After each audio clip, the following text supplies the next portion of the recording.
Lali. Terus. Pakai itu ya? Oh, boten. Oh, betul. Vitamin lali.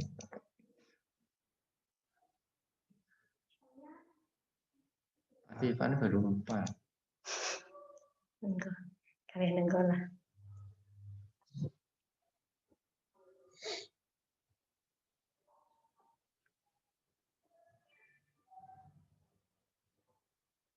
Limau.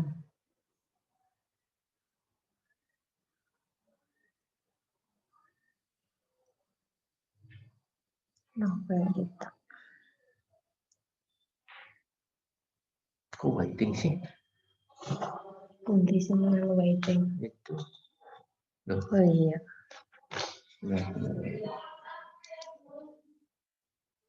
Masa harus diedit.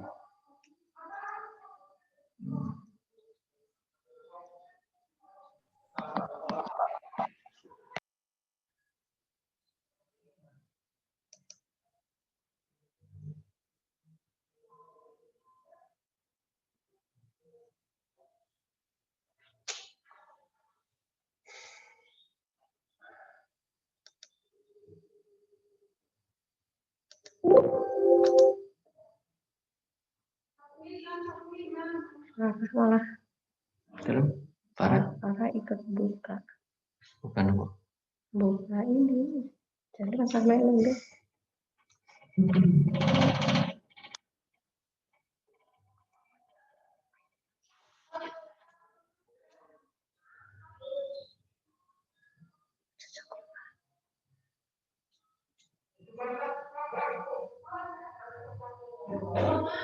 Itu seperti.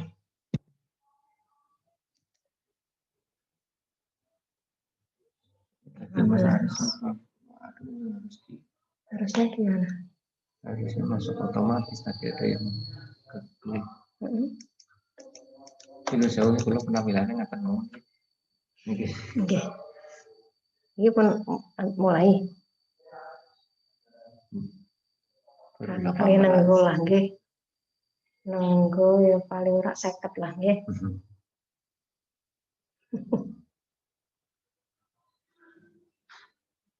Dua-dua cepet kok, Pak.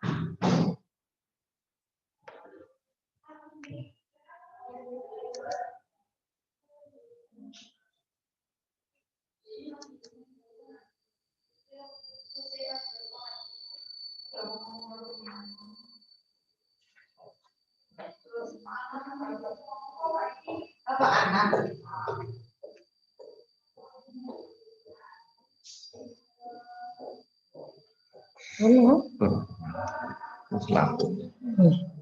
Assalamualaikum warahmatullahi wabarakatuh. Selamat pagi anak-anakku semua. Alhamdulillah pada pagi hari ini kita bertemu kembali bertatap muka secara virtual dalam kegiatan belajar mengajar untuk mata pelajaran IPA, khususnya adalah biologi. Gimana anak-anak? Sehat semua? Yang sudah kelihatan ini ada Mbak Naisila, ada Mbak Putri, Mbak Faza, Marcelino Gilang, Pak Irus, Cindy, Novelita, Hanif, tidak kelihatan tapi Hanifnya itu. Terus ada Tri Kurniasih, Marlina Nur Hasanah, Tias Febri. Tias Febrinya kok tidak kelihatan ya? Ada Mbak Nadia, Mbak Ladiva, Rikita, Yoni juga tidak kelihatan. Wafik, ada Marcelino Gilang tadi, ya. Nah, sudah kelihatan. Hani Ananta, Andika Rizky, ada Zahrotun, ya, Hilma, terima kasih. Sudah mulai belajar, mulai siap-siap untuk belajar bersama-sama dengan Bu Irin. Kemarin pada minggu yang lalu kita sudah membicarakan mengenai sistem reproduksi pada tumbuhan dan hewan. Yang pertama kemarin kita sudah mempelajari tentang reproduksi pada hewan, ya. Kemudian dilanjutkan dengan reproduksi pada tumbuh-tumbuhan. Cuma untuk reproduksi pada tumbuh-tumbuhan kemarin belum selesai. Jadi pada pagi hari ini Bu Irin akan menyelesaikan materi tentang reproduksi pada tumbuh-tumbuhan, khususnya adalah reproduksi yang generatif atau reproduksi yang terjadi secara kawin. Tapi sebelumnya untuk mengingatkan kembali materi yang kemarin mengenai reproduksi vegetatif, ada tugas untuk kalian semuanya yang nanti pada bulan November, ya, nanti akan Bu Irin minta hasil dari tugas yang kemarin yang sudah 2 minggu, harusnya sudah kalian kerjakan. Nanti kalau kalian sudah mengumpulkan tugas itu, maka di sekolah kita, di SMP 2 Banjarnegara, kita punya kebun buah-buahan, ya. Walaupun nanti menanamnya tidak di tanah langsung, ya, tetapi nanti akan menggunakan pot yang besar. Itu harapannya dari tugas yang sudah diberikan oleh Bu Irin untuk kelas 9A nanti akan punya kebun sawo, ya. Karena kemarin untuk 9A tugasnya adalah mencangkok tumbuhan sawo. Kemudian untuk 9B ini tugasnya mencangkok pohon mangga. Jadi di 9B nanti ada kebun mangga, ya, dengan berbagai macam spesiesnya, ya. Mungkin ada yang mencangkok mangga aromanis, ada yang mana lagi dan sebagainya. Kemudian untuk kelas 9C kemarin mencangkok buah jambu air, pohon jambu air. 9D mencangkok rambutan, kemudian 9E mencangkok sirsat, 9F klengkeng, 9G duku, dan 9H adalah mencangkok pohon durian, ya. Jadi nanti di Espero ini banyak tanaman buah-buahan hasil dari pekerjaan anak-anak kelas 9 periode 2020-2021, ya. Nanti kalau suatu saat anak-anakku ke SMP 2, kemudian 3 tahun yang akan datang misalnya, kan sudah mulai berbuah.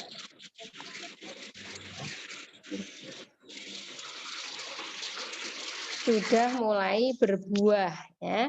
Nanti anak-anak bisa melihat hasil yang sudah kalian buat bersama-sama.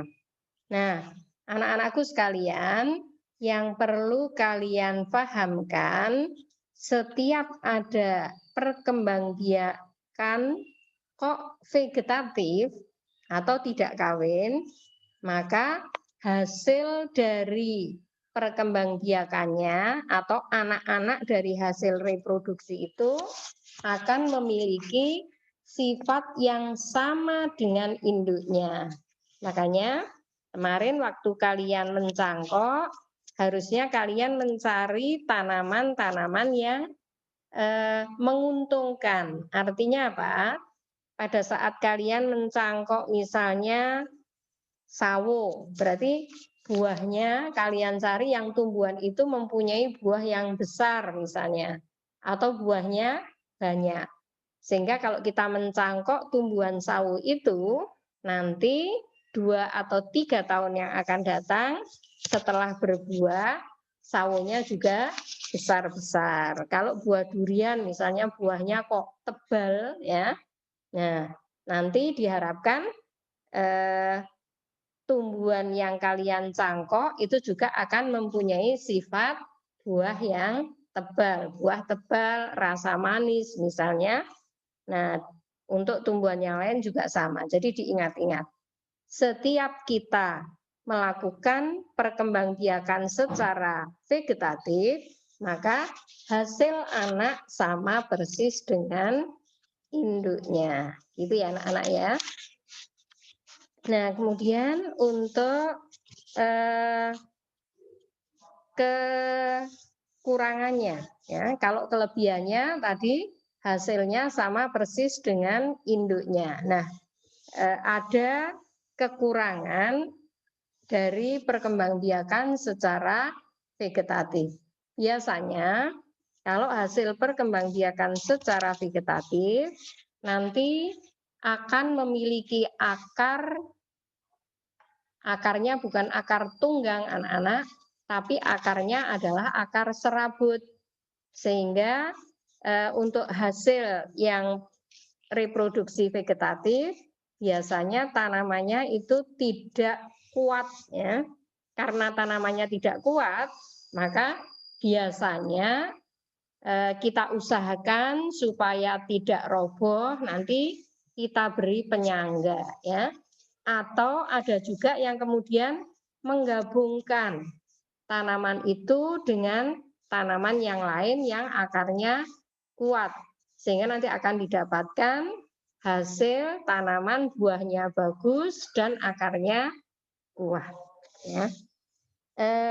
Pada hari ini Bu Irin akan menyampaikan mengenai perkembangbiakan secara generatif atau secara kawin pada tumbuh-tumbuhan. Ya. Seperti pada hewan kemarin anak-anak, untuk pertumbuhan atau reproduksi perkembangbiakan, maaf ya, atau reproduksi secara generatif, berarti harus diawali dengan proses apa anak-anak kemarin ya? Proses pembuahan ya, atau fertilisasi, pertemuan antara ovum dan sperma ya. Jadi pada tumbuhan pun nanti untuk reproduksi secara generatif harus ada pertemuan antara ovum dengan sperma ya. Nah, kita lihat kalau pada manusia, pada hewan itu ada organ atau alat yang menghasilkan gamet atau sel kelamin. Pada tumbuhan pun juga ada alat yang menghasilkan sel kelamin, yaitu berupa ovum ataupun berupa sperma. Nah, kita lihat anak-anak, nanti akan kita lihat apa sih alat-alat reproduksi secara generatif pada tumbuh-tumbuhan ya. Kita akan melihat untuk alat reproduksi generatif pada tumbuh-tumbuhan kita mengenal ya. Di sini ada bunga anak-anak ya. Jadi bunga adalah alat atau organ reproduksi generatif pada tumbuh-tumbuhan. Sering melihat bunga ya anak-anak ya? Iya, jadi berbagai macam bunga yang kita kenal dalam kehidupan kita sehari-hari itu adalah organ reproduksi generatif pada tumbuh-tumbuhan. Kalian lihat di monitor kalian, di situ untuk bunga ya, bisa kita bedakan menjadi dua. Ada yang disebut dengan alat perhiasan bunga dan ada yang disebut dengan alat kelamin bunga. Ya.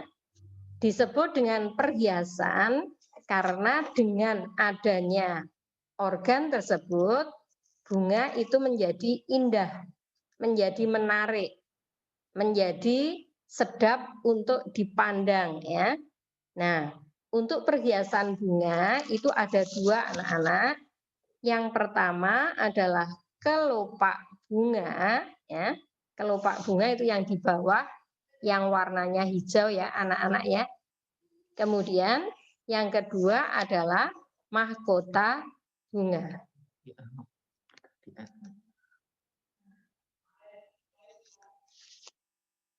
Mahkota bunga itu biasanya yang warnanya bermacam-macam anak-anak. Ada yang warnanya merah, ada yang warnanya putih, ada yang warnanya oranye, dan lain-lain ya. Memang dengan adanya mahkota bunga ini benar-benar menjadi menarik ya. Mungkin anak-anak yang suka warna merah kalau melihat bunga yang berwarna merah senang sekali ya. Ada anak-anak yang suka warna pink ya. Banyak juga bunga atau tanaman yang menghasilkan bunga yang berwarna pink ya. Nah itu untuk perhiasan bunga jadi ada dua. Oke. Ada kelopak bunga yang warnanya hijau dan ada mahkota bunga ya. Kemudian yang kedua ini ada alat kelaminnya. Nah, alat kelamin inilah yang nantinya digunakan oleh tanaman untuk organ reproduksi secara generatif. Nah, untuk alat kelamin sama seperti manusia dan hewan itu ada dua macam. Ada alat kelamin jantan berupa apa anak-anak? Iya, berupa benang sari ya. Benang sari di situ anak-anak bisa melihat ada kepala sari, kemudian ada tangkai sari ya.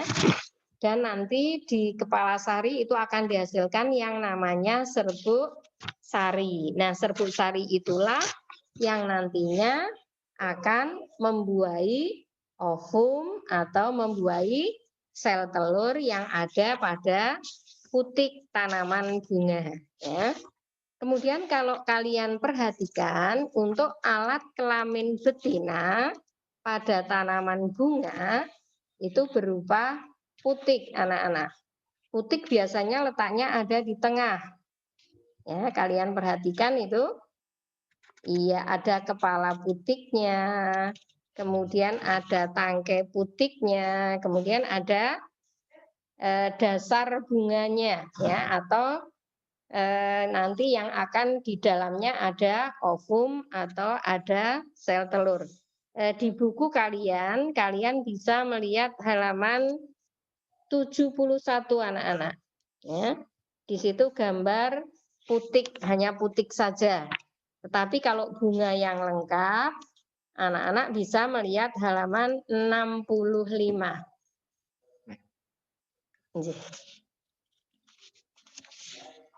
Nah, pada halaman 65, itu kalau kalian lihat ya, ada bagian-bagian bunga yang sudah diberi nomor anak-anak. Mulai nomor 1 sampai dengan nomor 11. Nanti harus kalian isi di situ di nomor 7 ya anak-anak ya.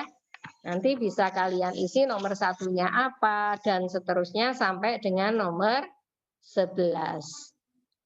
Nah, anak-anakku sekalian,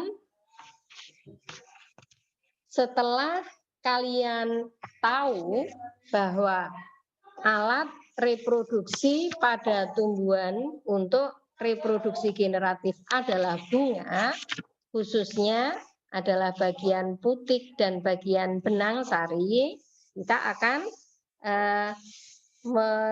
mempelajari setelah dihasilkan putik dan benang sari, apa yang akan terjadi. Kan gitu ya anak-anak ya. Setelah benang sari masak, ya, mateng, ya, kemudian putiknya juga masak, maka harus ada peristiwa yang mengawali reproduksi generatif. peristiwa yang mengawali reproduksi generatif ini biasa kita sebut dengan penyerbukan, ya. Atau ada juga buku yang menyebutkan di situ adalah polinasi, ya, penyerbukan atau polinasi. Apa itu penyerbukan atau polinasi? Anak-anak bisa melihat pada layar kalian, ya, yaitu peristiwa menempelnya serbuk sari pada kepala putik. Di buku kalian, itu kalian bisa melihat pada halaman 66. Setelah serbuk sari menempel pada kepala putik, ya, kalian perhatikan itu, nanti serbuk sarinya itu akan tumbuh menjadi bulu serbuk sari. Ya. Nah, sebelum kita lanjutkan, kita akan melihat berbagai macam penyerbukan atau macam-macam penyerbukan. Di buku kalian ada, kemudian di layar monitor juga kalian bisa melihat, ya. Ada penyerbukan sendiri, anak-anak. Sendiri itu berarti dewe, ya. Kenapa kok disebut dengan penyerbukan sendiri? Nah, kalian lihat gambarnya di situ, ya.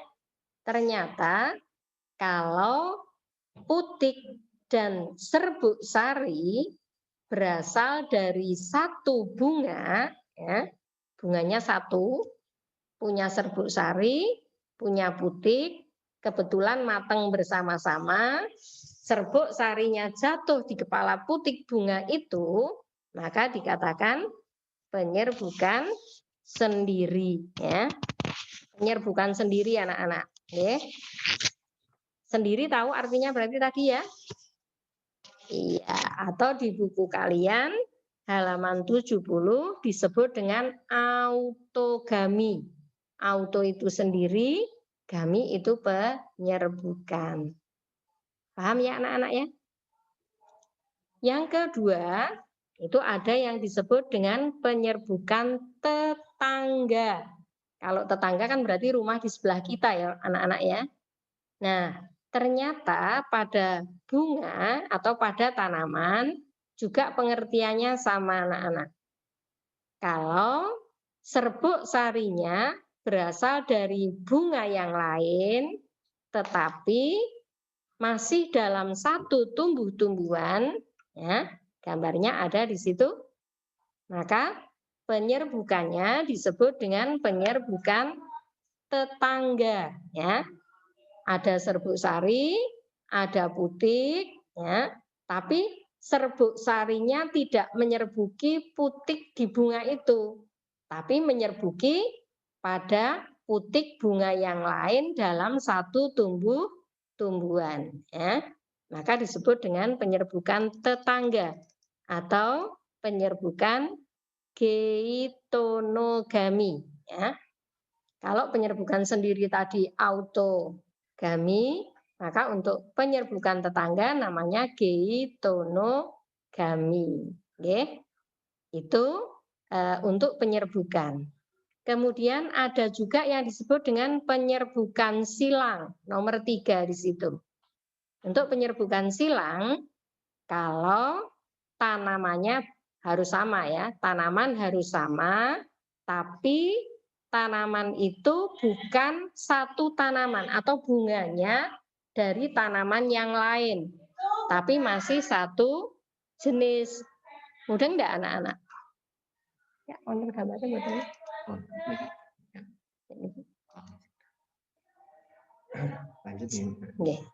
Jadi ada dua tanaman, ya, tapi tanamannya sama. Kalau mawar ya dengan mawar, ternyata enggak ada.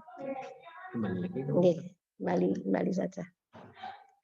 Mawar dengan mawar, bunga sepatu dengan bunga sepatu misalnya, kemudian bunga dahlia dengan bunga dahlia, ya. Tetapi tanamannya lain, satu jenis tapi tanamannya lain, maka kita sebut penyerbukan itu adalah penyerbukan silang. Ya. Mudah nggih anak-anak nggih? Jadi sendiri itu kalau bunganya 1, tetangga itu kalau bunganya 2 tapi dalam satu tumbuhan. Kemudian silang itu kalau tanamannya 2 tapi satu jenis ya. Jadi serbuk sarinya akan menyerbuki atau menempel di putik bunga yang lain tanaman yang sama ya. Begitu anak-anak. Kemudian yang berikutnya ada yang namanya penyerbukan bastar. Oke. Kalau bastar itu gimana?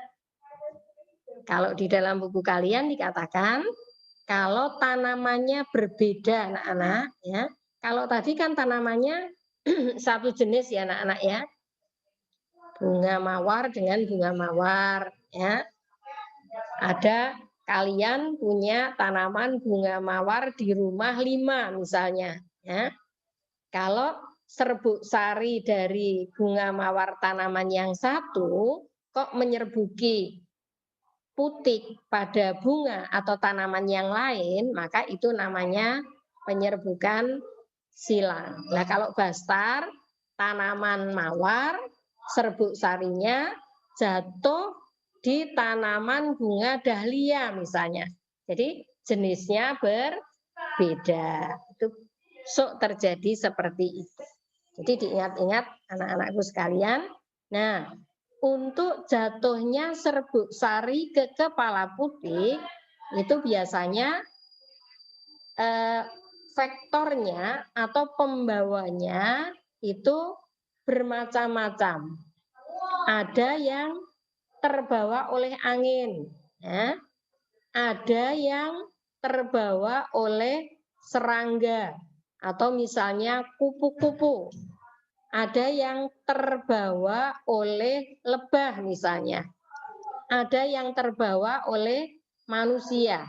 Nah, di dalam buku kalian untuk vektor atau pembawa serbuk sari ke tanaman lain atau ke bunga lain itu disebut dengan apa anak-anak? Macam-macam ya. Kalau penyebabnya serbuk sari jatuhnya ke putik kok dibawa oleh angin atau terbawa oleh angin, maka namanya anemogami ya. Anemogami ya. Masih penyerbukan ini anak-anak. Cuma serbuk sarinya jatuhnya ke putik itu terbawa oleh angin ya.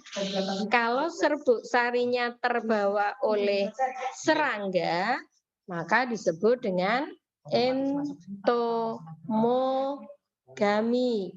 Nah, di monitor kalian begitu ya. Itu dibawa oleh kupu-kupu ya. Kalau jatuhnya serbuk sari ke kepala putik kok dibawa oleh burung, maka namanya ornitogami ya. Nah, kalau yang membawa kok kelelawar, maka disebut kiropterogami. Masih. Ya, jadi itu vektor atau pembawa serbuk sari dari bunga yang satu ke bunga yang lain. Ada kiropterogami, ada ornitogami, ada entomogami. Kalau dibawa oleh manusia, Bu, ya, kan ada itu. Misalnya tanaman salak, ya.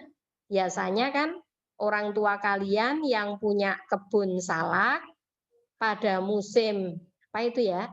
Berarti musim penyerbukan, ya. Itu nanti akan mengambil serbuk sari dari tanaman salak yang jantan, terus serbuk sarinya dioser-oserkan pada putik tanaman salak ya. Nah, karena yang membawa manusia, maka namanya adalah antropogami. Paham ya anak-anak ya? Itu tadi untuk macam-macam penyerbukan. Jadi ada yang satu bunga, kalau seperti itu nanti namanya autogami. Pokoknya kalau ada kata-kata gami, itu adalah penyerbukan. Ya. Auto berarti sendiri, geitono berarti tetangga. Anemo berarti perantaranya adalah angin. Nah, tentunya karena perantaranya macam-macam, maka ciri-ciri dari serbuk sarinya pun juga bermacam-macam. Kalau yang membawa angin, berarti serbuk sarinya harus mampu terbawa oleh angin. Biar terbawa oleh angin, maka harus ringan anak-anak. Kalau berat, nanti tidak bisa terbawa oleh angin. Ya. Tidak lengket, jadi kering. Biasanya kecil, kering. Ya. Itu adalah ciri-ciri dari serbuk sari yang penyerbukannya dibantu oleh angin. Kalau dibantu oleh serangga, berarti ya harus lengket. Kalau lengket berarti menghasilkan madu. Kan gitu ya anak-anak ya. Nanti kalian bisa melihat pada buku kalian sampai halaman 70 itu. Sampai halaman 70 itu masih macam-macam penyerbukan. Ya. Nah, setelah proses penyerbukan, tadi Bu Irin katakan, serbuk sari yang ada di kepala putik itu akan tumbuh menjadi bulu serbuk. Ya. Nah, setelah tumbuh menjadi bulu serbuk, ada kayak ekornya itu anak-anak, kalian bisa melihat pada halaman 71. Nggih. Nanti bulu serbuk itu akan masuk ke dalam dasar putik. Karena bulu serbuk itu harus ketemu dengan ovum atau harus ketemu dengan sel telur. Jadi nanti dia akan berjalan, ya, masuk melalui saluran, terus akan bertemulah dengan ovum yang ada di putik. Nah, pertemuan antara bulu serbuk atau serbuk sari dengan ovum itulah yang disebut dengan fertilisasi atau pembuahan. Ya. Nah, kalau sudah terjadi proses pembuahan, maka akan terbentuklah zigot. Zigot itu bakal atau calon individu baru. Ya. Nah, setelah proses fertilisasi atau pembuahan, biasanya anak-anak serbuk sarinya atau benang sarinya itu akan merotoli, ya. Diawali dengan mahkota bunganya. Mahkota bunganya gugur, ya. Kemudian benang sarinya gugur, yang tinggal itu hanya putik. Terus nanti bagian bawahnya akan mulai menggembung anak-anak. Menggembung tahu ya anak-anak ya? Iya, menggembung membesar. Semakin lama ternyata semakin besar. Nah, nanti akan tumbuhlah menjadi buah anak-anak, ya. Buahnya biasanya di dalamnya ada biji. Nah, biji itulah hasil dari proses pembuahan, ya. Buahnya kalian makan, bijinya kalian buang, kan gitu ya anak-anak ya. Nah, nanti kalau biji itu sudah dibuang di tanah, ternyata beberapa saat kemudian biji akan tumbuh menjadi individu baru. Jadi biji yang kalian lihat dalam kehidupan sehari-hari ternyata merupakan alat atau organ reproduksi generatif anak-anak, ya. Nah, kalau kalian mengembangbiakkan atau memperbanyak tanaman kok dengan biji, maka namanya reproduksi generatif atau kawin. Karena biji hasil dari pertemuan antara sperma dan ovum. Sperma punya sifat sendiri, ovum punya sifat sendiri, maka hasil perkembangbiakan dengan menggunakan biji biasanya sifatnya merupakan perpaduan. Perpaduan dari siapa? Perpaduan dari sel sperma dan sel telur. Makanya kalau kalian misalnya punya pohon atau punya mangga yang manis sekali, ya. Setelah punya pohon mangga yang manis, buahnya kalian makan. Terus kalian, ini bijinya mau saya tanam, nanti biar saya punya tumbuhan yang sama dengan buah yang saya makan.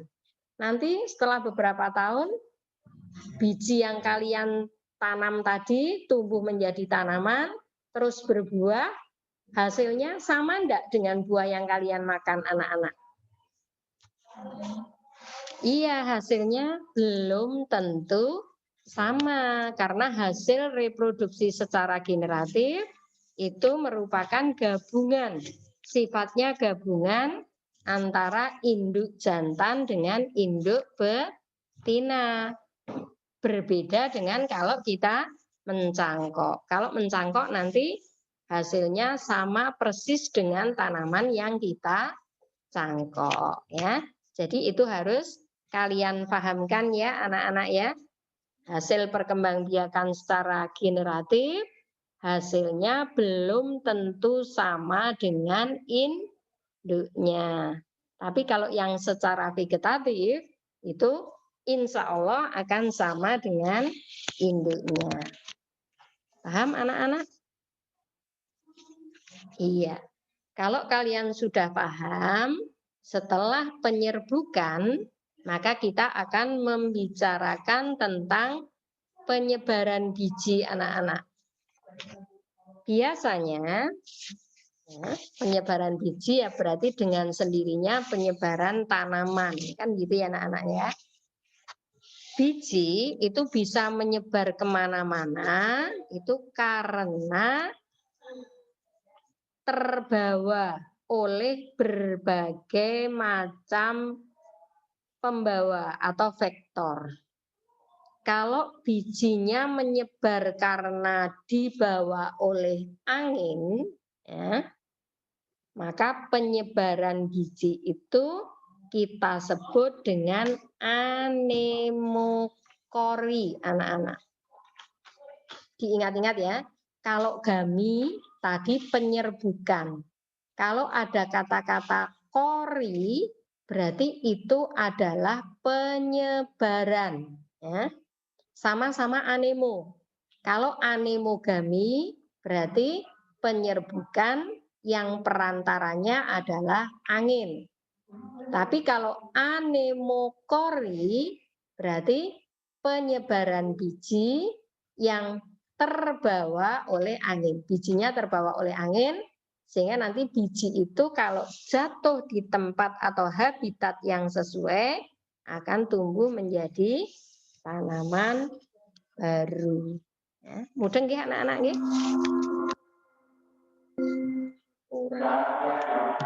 Kemudian untuk penyebaran yang dibawa oleh air itu hidrokori. Kalau yang membawa hewan berarti zookori. Kalau yang membawa manusia maka namanya adalah antropokori. Itu untuk penyebaran biji ya anak-anak ya.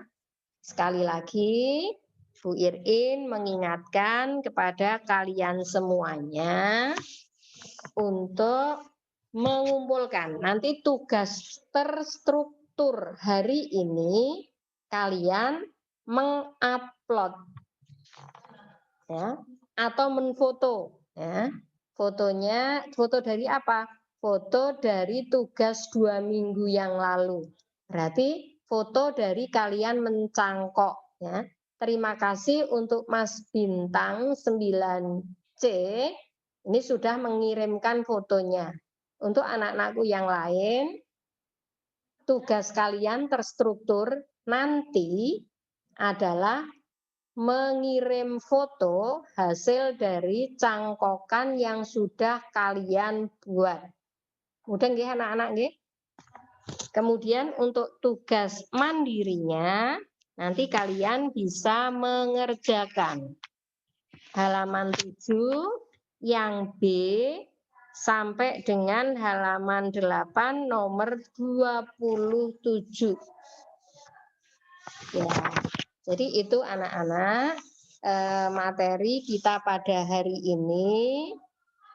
Bu Irin mengharapkan kalian tetap menjaga kesehatan, tidak usah pergi kemana-mana, karena kalau kita lihat berita yang saat ini ternyata untuk penyebaran virus corona ini sudah mulai banyak lagi. Anak-anak kalau mau keluar, terpaksa harus keluar, berarti harus mematuhi protokol kesehatan. Silakan untuk menggunakan masker, kemudian jaga jarak, kalau dari mana-mana, kemudian cuci tangan, mandi, pakaiannya berganti, biar nanti kalian tetap dalam kondisi sehat. Sehingga nanti pada saat kita bertatap muka, nanti kalian sehat, Bapak Ibu guru di Espero juga sehat. Begitu anak-anak yang bisa Bu Irin sampaikan, kurang lebihnya mohon maaf, Bu Irin akhiri. Assalamualaikum warahmatullahi wabarakatuh. Ini jamnya kurang kok, nangkono jamnya. Nggih. Ora tembusan sami.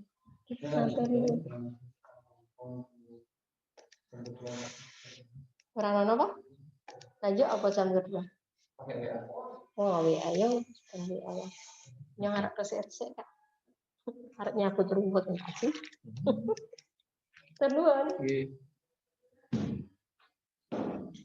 Orang ngerti orang nanas sih Kak. Error apa ya Mas? Error.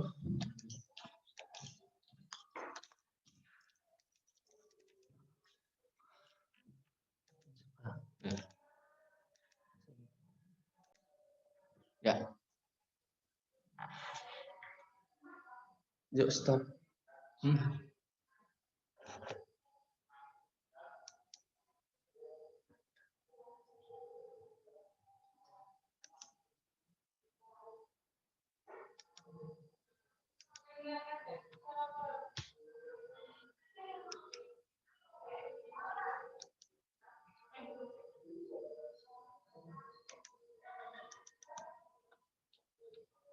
Saya mau dari KF radiator mobil ya Mas. Oke. Ini stop.